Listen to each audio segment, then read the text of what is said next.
Hoy vamos a sumergirnos en una época que literalmente forjó la península ibérica. Una historia de conquista, de un esplendor increíble y también de resistencia, todo a lo largo de 3 siglos que fueron cruciales, la era de Al-Ándalus y el nacimiento de los reinos ibéricos, entre el 711 y el 1035. Venga, empezamos poniendo el foco en Al-Ándalus. Vamos a seguir su evolución política, que es fascinante. Veremos cómo pasó de ser una provincia recién conquistada a convertirse en el gran faro de poder y cultura de todo Occidente. Todo arranca a una velocidad de vértigo. En el 711, la batalla de Guadalete liquida el reino visigodo. Y a partir de ahí, fijaos en el ritmo. En apenas 7 años, casi toda la península queda bajo control musulmán. Es increíble. Desde ese momento, la única resistencia más o menos organizada se refugia en las montañas del norte. Un detalle que, como veremos, va a ser clave para todo lo que viene después. Para entender bien Al-Ándalus es fundamental que tengamos claras sus 3 grandes fases políticas. Primero fue un emirato dependiente, después se convirtió en un emirato independiente y por último alcanzó su momento de máximo esplendor como el Califato de Córdoba. Vamos a ver qué significa cada una de estas etapas. Bueno, en sus inicios, Al-Ándalus no era para nada autónoma, era ni más ni menos una provincia más del gigantesco Califato Omeya. O sea que todas las decisiones políticas importantes se tomaban a miles de kilómetros, en Damasco. Eso sí, Córdoba ya empezaba a destacar como su capital administrativa aquí, en la península. Y aquí llega un punto de inflexión total. Un príncipe omeya, Abderramán I, que sobrevive de milagro a una matanza en Oriente, consigue llegar a la península y hacerse con el poder. ¿Y qué es lo crucial aquí? Que rompe los lazos políticos con el nuevo califato, el de los abasíes, que ahora está en Bagdad. A partir de este momento, Al-Ándalus se gobierna sola. Pero ojo, y esto es muy importante, sigue reconociendo la autoridad religiosa del califa. Una cosa es la política y otra la religión.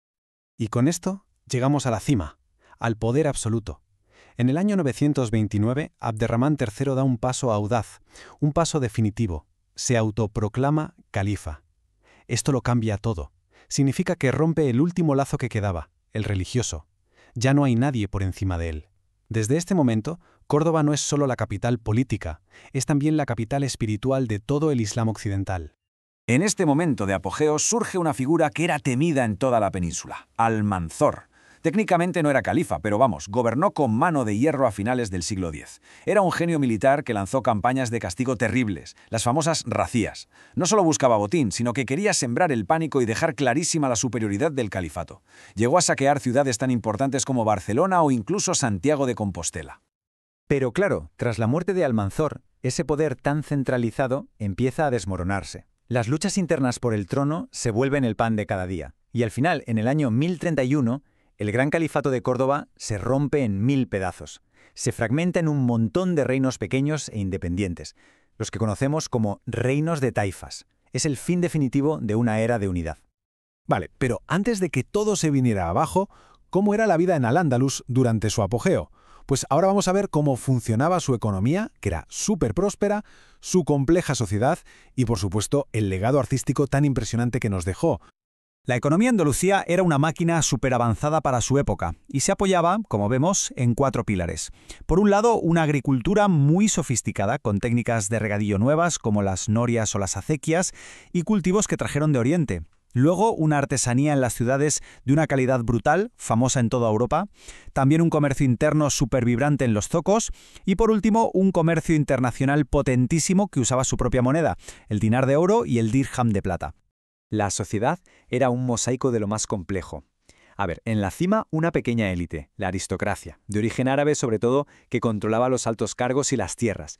Debajo estaba el grueso de la población, los muladíes, que eran los antiguos hispano-visigodos convertidos al Islam, los bereberes, que venían del norte de África, y los mozárabes, que eran los cristianos que vivían allí manteniendo su religión.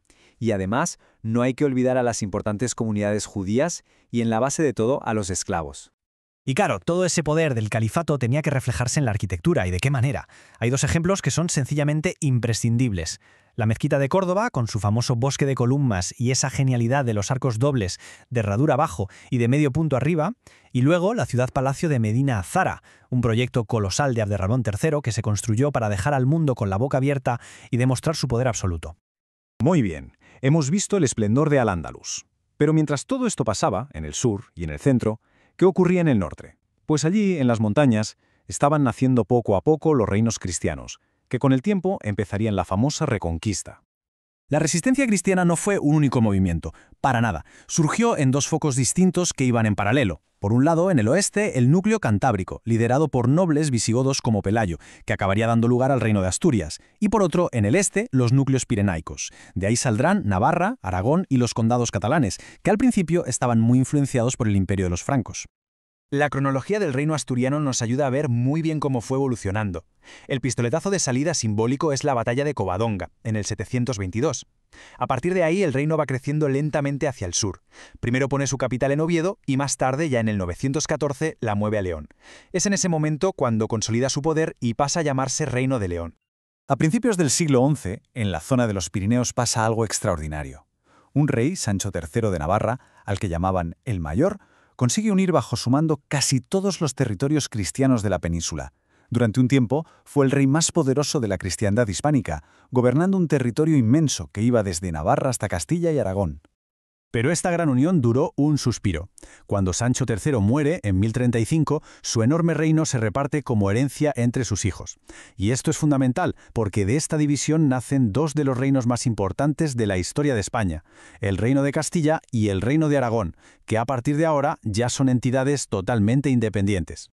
Y ya para terminar, vamos a echar un vistazo rápido al arte que se hacía en estos primeros reinos cristianos. Es un arte que llamamos prerrománico, un arte de resistencia con unos estilos muy particulares que nos cuentan mucho sobre su aislamiento y también sobre sus influencias. Es súper interesante comparar los dos estilos principales. Por un lado, el arte asturiano, con sus muros súper sólidos y sus bóvedas de cañón. Es casi como un adelanto del románico europeo. Y por otro, el arte mozárabe. Este lo hacían los cristianos que venían de Al-Ándalus hacia el norte. Y claro, traían consigo un elemento que no engaña, el arco de herradura, una influencia islámica clarísima. Son dos mundos que chocan, pero que también se mezclan, hasta en el arte. Y no podemos terminar sin hablar del Camino de Santiago.